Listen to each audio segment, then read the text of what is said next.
Hello and welcome to Never Seen It, a podcast about movies we haven't seen yet.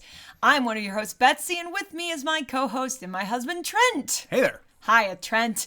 So we are entering episode 3 of our series of Disney and Pixar sequels that we have not seen any of these movies. Neither of us have seen any of them. This is correct. And this third entry is Frozen 2. Hey. Which should come as no real surprise to our listeners who've been paying attention because Trent only just saw Frozen for the first time last year. Yeah, we covered it on this podcast, and I think this is maybe one of the first ones that we are actually doing the sequel. Other than like, hey, we're watching all the Spider-Mans and right. Other than, Yeah, because like we had seen the original first Spider-Man, but I hadn't seen it for decades. Correct. Yeah. Yeah, there aren't too many series that we have covered every single one. Yeah. And we'll get there. We will. We have some plans here, and we'll get to that maybe at the end of this series, but please continue. So obviously the reason we haven't watched this one is because up until recently you hadn't seen the first one. Right. But it seemed an apt time to just go ahead and watch the second. Yeah, and we've had some listeners tell us, hey, you should probably watch Frozen 2 because you watched the first one. And yeah. So here we are. Yeah, here we are. So Trent, what do you know about Frozen 2? Not a whole lot. Because, again, why would I have paid attention to the sequel before I had even seen the first one? Right. And this one didn't come out that long ago. This came out in 2019. 2019, yeah. So only 3 years ago from where we're currently sitting.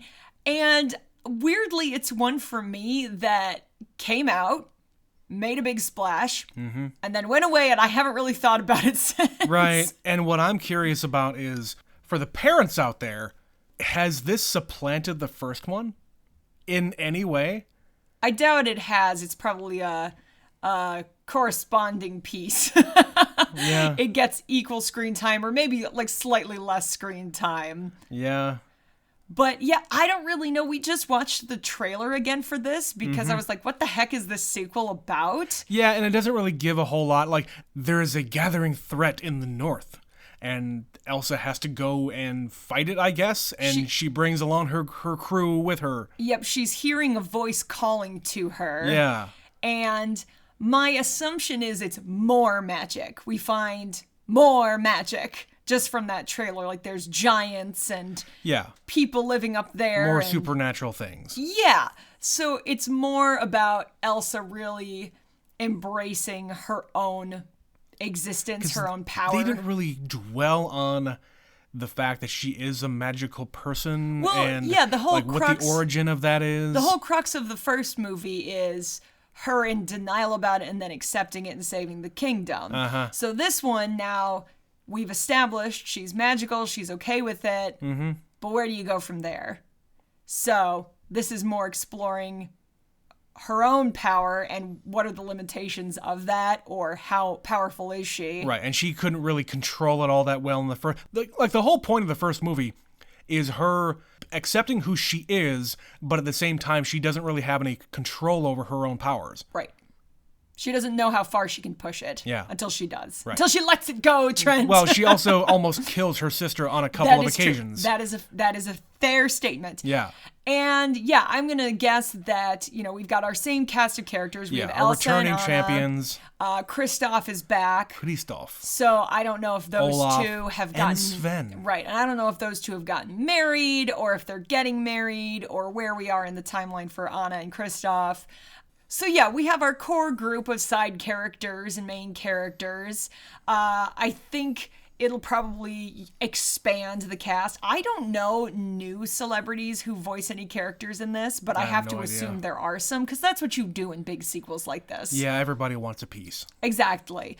But as far as plot, beats me. Yeah. I don't really know. That's pretty much the extent of it, just based on the trailer we watched. But... I'm not necessarily excited for this one. I'm more interested to see, okay, Frozen was this gigantic mega hit. How do you follow that up? How do you top it or try to? Do you go more musical? Do you go like more fantastical things with the magic stuff? Do you go more into, does Elsa find a love of her own? Right. You know, because she's been alone the entire time. And she hasn't had a love interest. That's Anna's thing. So we'll see. Yeah, we'll see. Well, we're going to go find out. So we're going to go watch Frozen 2, and we will be right back.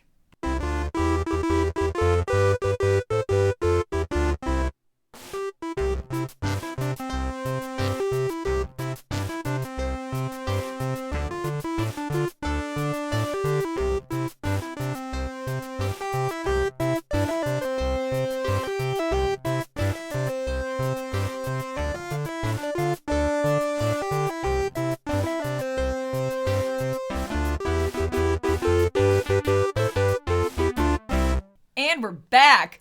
All right, Trent, that was Frozen 2. What did you think? You know, for a sequel to one of the biggest movies of the past decade, it was kind of meh. You thought it was meh? Yeah, it didn't rise to the occasion, I think. Okay. I think it was going to be really, really hard to try to top Frozen. Yeah, and I don't know if that's what they were trying to do. I think this was more the continuing adventures of these people. Well, sure. That's exactly what this is. Yeah, you don't need to introduce everybody. You don't have to have a whole lot of backstory. The only thing that happened in the past happened immediately. Right. They give you a little bit more history from when they were little girls. Yeah. And that sets up the rest of the movie. Yeah. So I liked this one. Yeah. I don't know if it was amazing. I didn't dislike it. No. It was more like, oh, okay, that's what you decided to do. Fine. All I right. think it had really good moments. Yes. And the sum of its parts was just kind of okay. Yeah, there were some like amazing moments that we'll get into here. Yeah. But the overall like story from beginning to end, You could take or leave it. yeah. Yeah, because of course the storyline here is that there's this enchanted forest. Yeah. And their parents told them about it.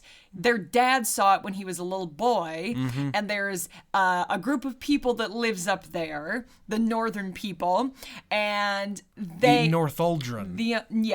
and they were making peace, but then something went wrong, and so the whole thing is there is magic that is going to destroy the kingdom. But it's not magic. It's a Okay, different sorry. kind of a thing. You're right. So it's like nature spirits. Yes. So there's nature spirits. There's a spell cast over the forest, and no one can get in and out. And bad things are going to happen if Elsa doesn't follow this voice she's hearing. Yeah. And of course, when she resolves the issue, it's basically boils down to her grandfather was kind of a shithead. Yeah. Yeah. And it's always obviously there was going to be something that happened. You're not seeing the entire story. Right. Like their father was a boy himself, and he didn't really know what all the politicking was between these two groups. Nope. So he was knocked out and then saved by, all right, the Northuldren people are just a stand-in for like Native Americans. Yes. Let's just get that out of the way. Right. They are a native people. And indigenous people. An indigenous people. That are not with like the modern times, and they're living off the land. Yeah, they live off the land. Things like that. And they work hand in hand with nature. They basically, these spirits, Right. they take advantage of their presence in this world. Yeah. Air, So, fire, water, and earth. That's right. But Trent, Are we watching Captain Planet? Are we watching The Fifth Element? I kept on saying during the entire movie, like, what's the fifth thing for the fifth element? They didn't actually say the fifth element. They keep saying the fifth spirit. Spirit, yes. And I kept looking over to Betsy. It's love. It's gonna be love. It's love, isn't it? It's the fifth element. If you haven't seen the fifth element, guys. Spoilers for the fifth element. Spoiler alert. They set it up in the first 20 minutes. It's true. Mila Jovovich is the fifth element. That's right. She's the savior She that is the brings it all embodiment together. of love. That's right. So that's kind of more of the same here, which, children aren't going to get that. Children aren't going to know that reference. And it's not. kind of a common trope. Like, you need all the different elements together to, make magic or problem solve or whatever. And in Captain Planet, it's heart. See, love, heart. Yep. Same thing. Yep. Sci-fi, Disney. Same song, different verse. That's right. So yeah, I think it was. It wasn't like a complex story. it doesn't. It got kind of resolved very simply. Yes, it kind of comes out of nowhere. Yeah. So they are told a story that this magic has been locked up and now it's going to come back. And the trolls show up and say, oh, well, if you don't do something, Arendelle's going to be destroyed. Right. And it's all about Elsa hearing this voice and pursuing it and figuring shit out. Yeah. And, you know, in reality, the big resolution here is just solving the original sin. And the original sin was this dam that was built as a, quote, gift. A peace gift. For the native people. And in reality, it wasn't a real gift for them because it was messing things up north. Mm-hmm. And they became dependent on that other kingdom. Yeah. In the fjord. In the fjord. Yeah. Yeah. Yeah. So yeah, they became dependent on them, and they weren't really happy about that. So the king at the time, their grandfather, planned this ambush. Yep. Like they were gonna go up there and celebrate. Everybody was gonna come, and their army was going to like find out how many people they had in their army. Got their numbers right, and they just sneak attacked them and fucked them up. Yep. So the four spirits of nature saw this, I guess, and decided, okay, we're going to shut this down. We're going to put a big wall of magical fog. Around the entire area. Mist. Yeah, the mist. And nobody can escape. Or get in. And I guess time kind of stops for them. So it doesn't stop because they say they've been in there for 34 years. They know exactly how long they've been in there. Sure. So things just keep moving. People are born, people die, but they're stuck inside this world where the sun basically doesn't shine. I guess. Okay. Weird. Yeah. And like that whole thing, like why did that happen? Why did that have to happen? Why were they locked up? I don't actually know. Because nature decided. Yeah. Plot device. Yeah. And then we got this backstory about their father and their mother. Yes. So they somehow find the ship that they were killed upon. Yeah, so in the first movie, at the beginning, they go out to, for whatever reason, like, I don't remember. When the kids were teenagers, I don't know why they left. I can't why remember. They were on the ship. They gave them a story. I don't know if they actually gave them a story about why they left, but we find out that they were actually going to this magical glacier. Yep. A river of memories. Sure. As they Water put has it. memories, Betsy. Yes. They're going to try to find out what's the deal with Elsa. Why is she powerful? Where does this come from? They're trying to find some answers. So they get tossed about and their ship crashes and they die. Yep. So Elsa and Anna come upon their ship and Elsa does something really, really cool with water and sees what happens to them and figures out, oh, they were trying to go here in order to find out about me. And of course, Elsa is blaming herself for this because... As she does. So, I mean, oh, man. The story-wise, it's just kind of... There's not a lot of meat there. It's mostly just trying to find answers. Why is Elsa the way she is? Yeah. Why is Elsa? Right. And that's this movie. We also find out, okay, well, their father was a boy at the time, and he got kind of caught up in the fighting, but then he was saved by a native girl. Yes. And it turns out this was their mother. Yeah. So they find this all out later. Mm-hmm. So yeah, worlds intertwined, spirits and magic and nature. Yeah, and old world, new world type of things. And that's all well and good. But again, this movie itself overall is kind of a nothing movie except for the moments that we're about to talk about here. So I didn't hate it. I didn't love it. I think it was good. It's on the positive end for me. Yeah, I think I definitely liked it. And when it moved me, I was very moved. Like, I got very teary-eyed a few times in this movie. Yes, okay. I did. All right. I'm a sensitive baby. And there's some stuff that's just really moving to me, and the songs. So let's talk about the songs really quick, because in Frozen, you thought Let It Go was too much. It was too big. What did you think of this one? Because Elsa has two really big two in this one. Yeah. So she has Into the Unknown at the beginning. Which was like the big song that people were Yep. like, this movie was being sold with this being the new Let It Go. Yep. So it was that, and then she sings that Show Yourself song later Yeah. in the movie. Yeah. So did you feel like those were better. Those were better? Those were better. I think Into the Unknown was maybe a little bit big because she didn't really know what was going to be happening, but I guess that's the point of the song. Again, when you have Idina Menzel who can just wail, She can just belt, yeah. You're gonna Especially give when she's her a by big, herself. Yes, you're gonna give her a big song, and she Yeah. got two. Yeah, and I think that was fine.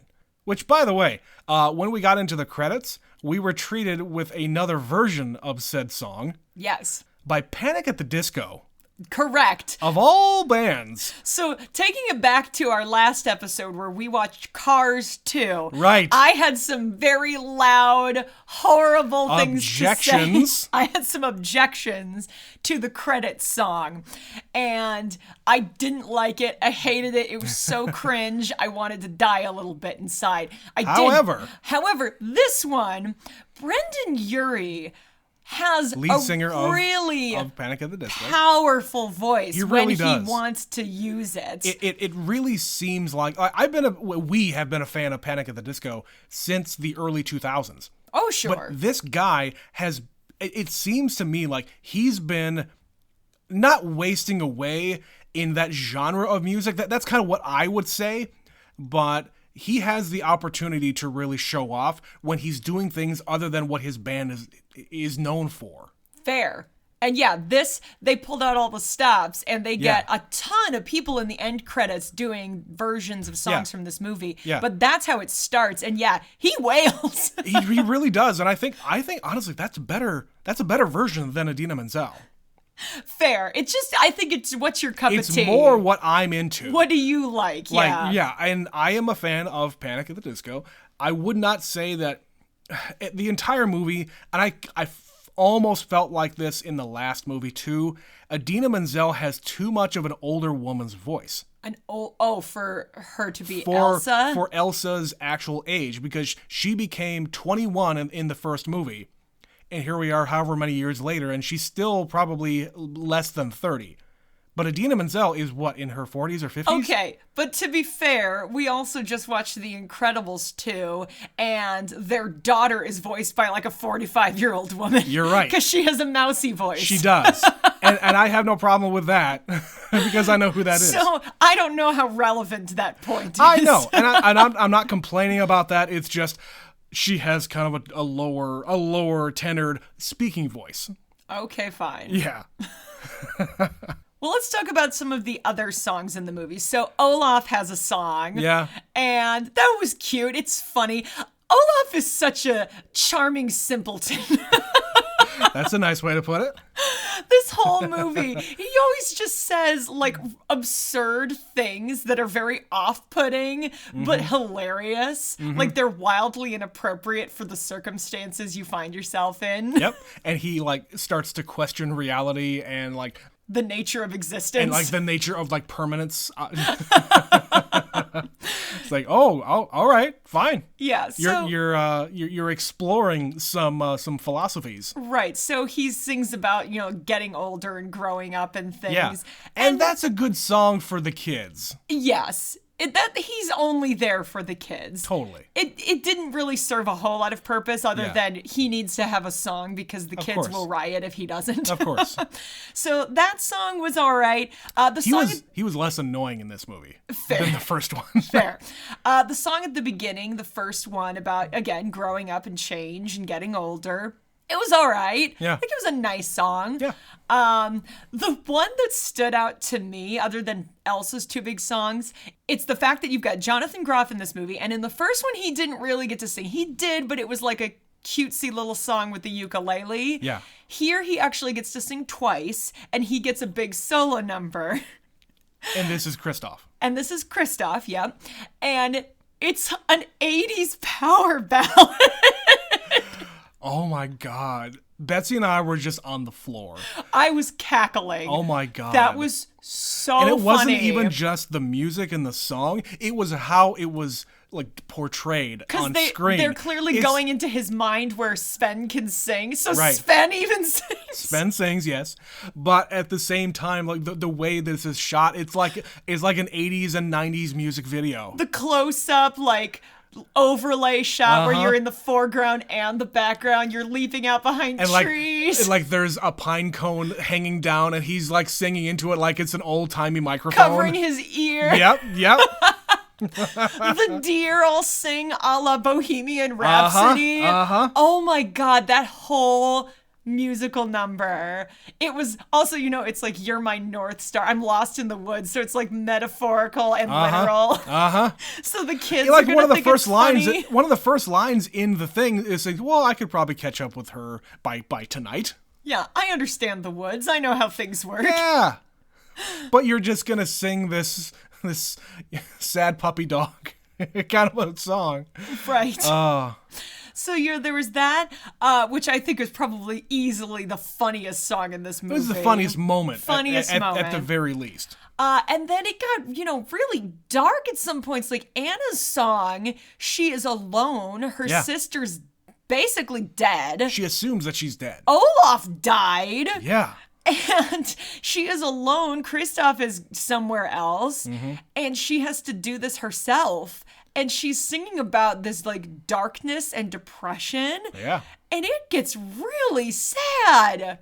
It's a very sad moment. And she has no ability to process all that and grieve because she's got a job to do. And she just says, one foot in front of the other and do the next right thing. That's right. And then again, we go back to the fact that she has to try to demolish this dam. Yeah. In Elsa's dying breath, basically, she's able to send a message. Right. And Anna gets it. Right. And she understands that, our people fucked up. We betrayed these natives, and we have to make it right. And the only way to make it right is to undo the original sin. So she goes and wakes up these giants. Earth giants. And has them like throw rocks at the dam. But before she does that, she encounters the soldiers. One of them being played by Sterling K. Brown. Yep. And she says, Elsa's dead. My sister died to get this to happen. And she just says that with such a nonchalance, like it's nothing. But that's the only way that she can get it across to these soldiers that you need to let this happen. If Elsa gave her life for this cause, you need to let me by. It is that important. Yeah. Yeah. And it worked. It works. And then, of course, the end of the movie, Elsa is this fifth spirit. Yeah. And she's kind of meant to be in this area, in the north. In the north. And then it becomes Queen Anna. Yeah. So she abdicates the throne. Right. I was not expecting that. No. I was just like, wait, and how did I miss? Again, how did I not hear about this? It's done in such a matter-of-fact way. Yeah. Oh, yeah, Queen Anna. Sure. Yeah. You would think in like 3 years I would have heard about that little note from the movie. Right. But again, it's not that big of a deal because she's always there anyway. I guess. She's the princess. A princess, I guess. Right. And she, like Elsa talks metaphorically about, bridges have two sides, so they can keep the peace between them because they've got one of them each in both parts more of the about, country. It's also more about growth, and like you don't have to be around your siblings all the damn time. You can go off and do your own thing, but at the same time still be close. Exactly. That's how I take that. Absolutely. And yeah, there were a lot of really cool effects and things in this movie. This movie looks like we just went on and on about the first movie, how well it looked, like the snow effects and whatnot. That looked incredible. This just takes it up to 11 for so much more because you have all these other elements involved. Well, and it's just little things that I was noticing, and I don't know if it's just because we were watching it in really high definition or what. Well, we watched the other one the same way. But like Olaf, his body has little snowflakes on it. Yeah. I never noticed that in the first one. I don't know if they had that in the last one either. I don't know if that was a part of his character design or if that was new to this movie, but the fact that I noticed it. Here's something. Did you notice in like one of the first scenes with Olaf and Anna, she says, "How is that new permafrost going for you?" Yeah, and maybe that's all it was. Maybe the snowflakes things is like an extra spell that Elsa put on him That could be. to make him not melt. Because he's literally laying in the sun. Right, and she made like a little personal snowstorm for him in the other one. Right. So you're right. That's probably just a line of dialogue to explain away how he doesn't have that little snowflake. Yeah. All right, kids, you don't have flurry. to. You don't have to worry about Olaf melting anymore. Right. He's fine. We're good. Right. And then, like the mist, when they go up north and there's this mist and they just like part it and then it closes back in. That looked really cool. Yeah. At the beginning, right at the end of Into the Unknown, where she just explodes and it's these little ice crystals everywhere. Floating in the air, yeah. Yep. And then all of them falling. That was all at the same cool. time, too. In the same way, when they're on the boat, the crashed boat, and she brings in all of these like water droplets. That looked amazing. That was probably the best looking thing in the entire movie. Yeah, she puts her hands on the boards and just kind of summons the water She out. extracts the water out of the boat.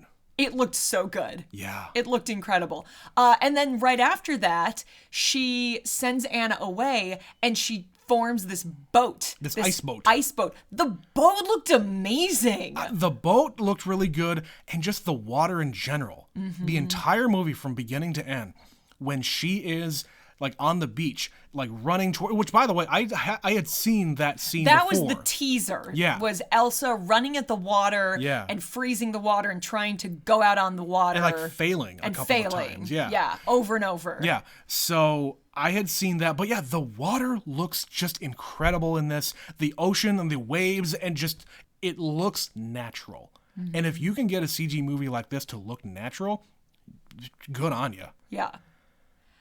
And there's other cool stuff, like in that same scene, like there's a horse, there's a water horse. Yeah, it's a water horse. And the way, like when it gets out of the water and its mane is dripping like crazy. And at the end of the movie, she freezes it, and then it's like crystals. Yeah. Oh my God. They were just such cool effects. Yeah. Just little touches here and there.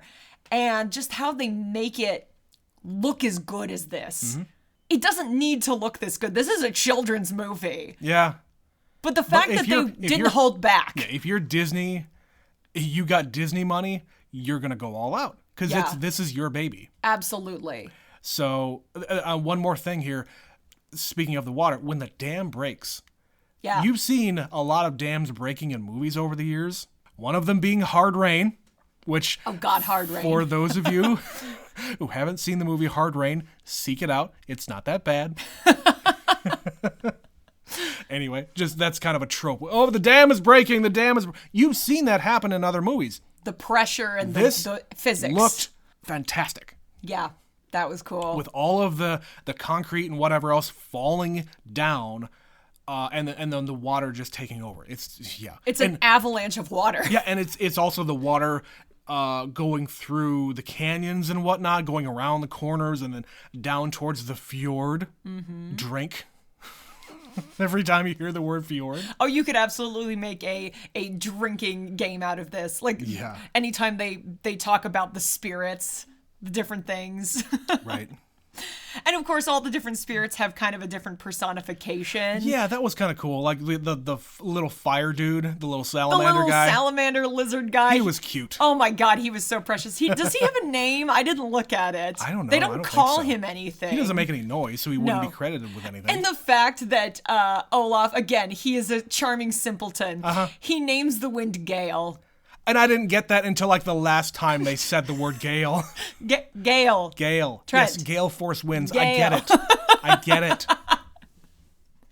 Yeah, and it's just nice little touches like that and humor in stuff like that. And like the water is a horse and the earth giant, so there's kind of a different associated animal or being. The wind doesn't really have a physical form other than the leaves on the wind. Yeah, and how else do you represent wind other than that? Exactly. Yeah.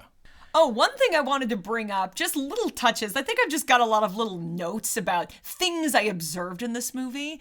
And you didn't catch it, but the very first scene of the movie, it's when the girls are little and they're playing in their bedroom. And Elsa has made like a little snow village and they have little snow people. One of them was Baymax. Baymax is the robot guy from Big Hero 6. Yeah, and I know what Big Hero 6 is. I just didn't notice it in the movie. Yeah, so they had a little Easter egg that he's just one of the toys they're playing with, basically, which was a cute little touch. Okay. Which I think you've seen Big Hero 6 once. I haven't seen I've seen it once, yeah.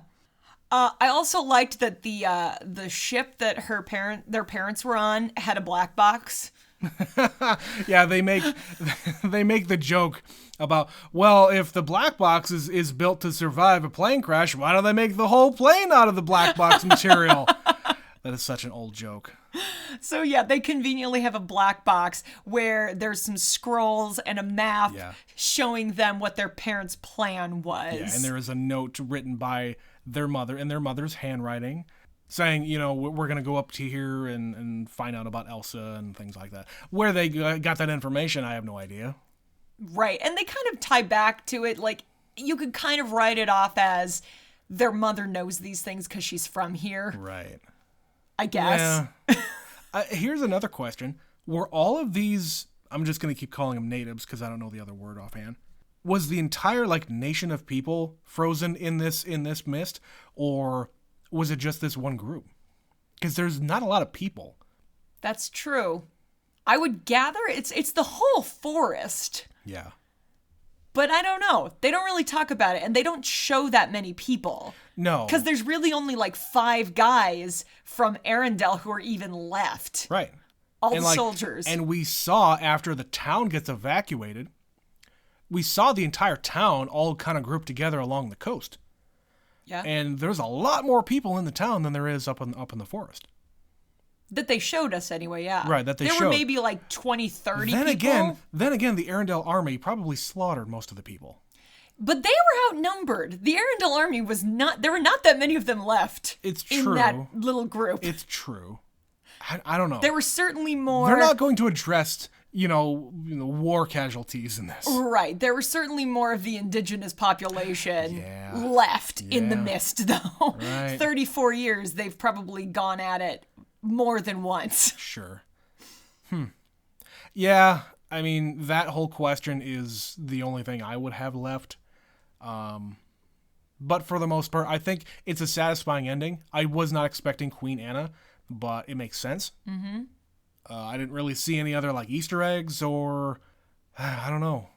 Yeah, it's just full of little moments I liked. Yeah. Things like that. And I touched on it a little bit ago. I was getting emotional. There were 2 moments. One was when Elsa is singing Show Yourself and her mom appears and she's getting all teary-eyed and I'm like, I'm getting teary-eyed too. And the way they depicted her her character model, getting kind of emotional in her face while she's singing. That was really good too. It was very impactful. And then, she gets frozen because she goes too far. Yep. And then Olaf, it's like in Avengers, he turns into little snowflakes. Oh no. And he's just like, Mr. Stark, I don't want to go. And I'm like, no, Olaf, don't leave me. So yeah, I was getting very emotional. All right. That's fair. That's fair. I don't know. I thought there were moments like that were effective. I was invested in the story by the end. The thing that he kept saying, so the whole time, Olaf just never shuts up and he's talking and talking and talking on their journey. Yeah. And he brings up repeatedly that water has memory. It made me think again of a comedian that I listened to named Matt Kirshen. And I brought him up to you earlier today, weirdly enough. And he has a joke where he's talking about homeopathic medicine. And part of that is people believing that water has memory. And his line goes, they say water has memory, which scares the shit out of me because I've done some weird things in the shower. All right. All right. And that's all I kept thinking of when they kept saying water has memory. Yeah. Speaking of Olaf, the little like 1 or 2 minute recap of the first movie, his one-man show telling everybody what happened in the first movie was hysterical. That was great. Yeah, and then we got a little bit of the same thing at the very, very, very end of the movie after the credits. If you stuck around through the credits. Yeah, you gotta stay through the credits. He does the same thing for Frozen 2. Yep. Elsa's dead. Olaf's dead. They're alive. Yeah. That was great. That tickled me. Yeah. When he did it for the first one, and then the lieutenant or whatever he was, the Arendelle guard, was just like, oh no, And like I watched a little 4-minute YouTube video before we watched this one just to refresh my memory, because again, I've only seen the first movie once, and it was about a year ago, so I needed to have a reminder. I could have just skipped that and listened to him. Fair. In the middle of the movie, you would have gotten the recap you needed. Yes. And there was like one other little very tiny thing when Elsa was in like the underground, let's say, and she was seeing memories of like the first movie, and what's his name? Hans, yes. And like they were reenacting them, Hans and Anna meeting, and she's like just kind of twists her wrists and makes him go away. Yeah, destroys him. Flick of the wrist just destroys the snow sculpture. That's right. So, like I keep saying, it's a lot of fun little moments, some moving moments, very cool effects, some funny songs, some dark songs. It's kind of a hodgepodge. Yeah. I think when it's good, it's really good, but the rest of the time it's just kind of meh. Yeah. It did need to exist, but I understand why it exists. Why wouldn't you make a sequel to their biggest movie of all time? And I would imagine they'll probably do a third. Probably. I mean, we're up to 4 Toy Story movies now. Right. But again, the first Toy Story came out in the mid-90s.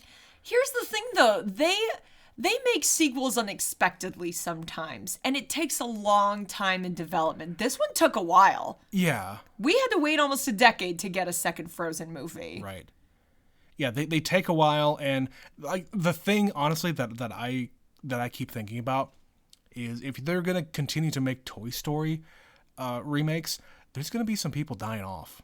It's already happened a few times. Yes, and like John Ratzenberger is not a spring chicken. No. So we already had Jim Varney die a long time ago. He was the Slinky dog. I think he only made it into the first 2. I don't know if he was in the second. I don't remember a lot about the second one, but I know he was in the first one. I don't know. I know he wasn't in 3. Right.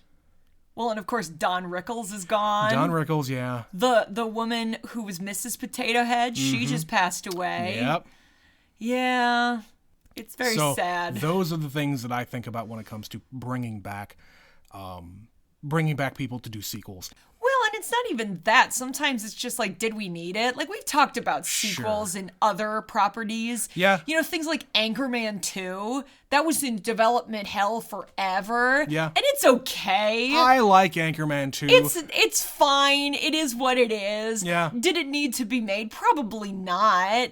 You know, and that's kind of what's been happening. Nostalgia's a very powerful thing, and they're trying to cash in on a lot of that. Well, the real issue is that IP, intellectual property, is very, very hard to develop.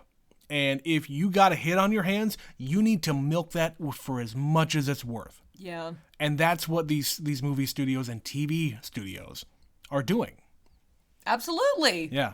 That's the name of the game. Yeah. Profits. Well, again, it's why they continue to make sequels to things that were big hits. Of course you're going to make a sequel. You're going to try anyway. It's already in the public's mind. I go back to, like, the first Cars movie. Like, Cars was a huge... It was almost as big as Frozen was, at least in mind share. At its time. Totally. And I understand that you don't necessarily have the same... like drive to make that sequel. It's never going to be as good. Like, tell me a sequel to especially a Disney property or anything that is better than the original. If the original was like a big hit. It's pretty rare. Yeah. It's pretty rare. Yeah. Well, I think that's about all we have to say about this one. We got one more of these sequels yet to do. Yep. But before then... It doesn't have a 2 at the end of it, I promise. No. But before then, we're going to finish with an email. Trent, who have we got an email from today? Oh, Betsy, this is going to be from Stephanie about our first sequel. It was about Incredibles 2. Stephanie says, I love this one. We watched it again a couple of weeks ago. My daughter is a little young for it, but we put it on anyway. It isn't too scary or anything. It just doesn't hold her attention as well. The Jack scenes are the best, the voices are fantastic, the plot is super solid for a Disney/Pixar sequel. Overall, I'm a fan. Yeah. There you go. Regarding my Sixth Sense email, I did mean The Visit. It is from 2015 about some siblings that visit their grandparents whom they had never met before. Some freaky shit goes down. Even though we know the twist, we have rewatched it and it is enjoyable. So... okay, we were wrong. I don't even know what that movie is. I guess we know now. I don't remember the conversation and the context of this email. Right. That was like 100 years ago. We thought it was The Village, that she was meaning The Village. Okay. But no, she was right on with what she was writing. It was called The Visit. All right, well, I don't know what that is then. I don't know. I've never heard of that. Well, thank you, Stephanie. Thank you, Stephanie, for the correction, at the very least. Well, yeah, that is the only email for today. If you want to write us an email about this here series or this here movie or anything, really. I see the statistics on the podcast, and I see some people listening to some really old podcasts. I had like a couple of people listen to Clerks the other day. Who are you? I would love to know who you are. What did you think? What did you think of that one or anything else? You don't have to keep up with what we're doing like right here and now. You can go back and watch any of these things or just tell us about movies in general. Email us, neverseenitpod@gmail.com. You can follow us on Twitter. You can also send us stuff there. Neverseenit_pod is the Twitter address. If you wish to support the show, you can. Click the link in the podcast description to throw us a buck. If you don't have any bucks to throw, no big deal. You can just share the episode with your friends on all your socials, and we would appreciate that. And rate us. Yeah, rate us on the iTunes.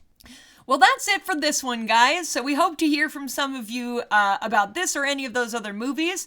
Once again, we have one more sequel to go in this series. Yep, one more sequel, and then we're on to something else. Which...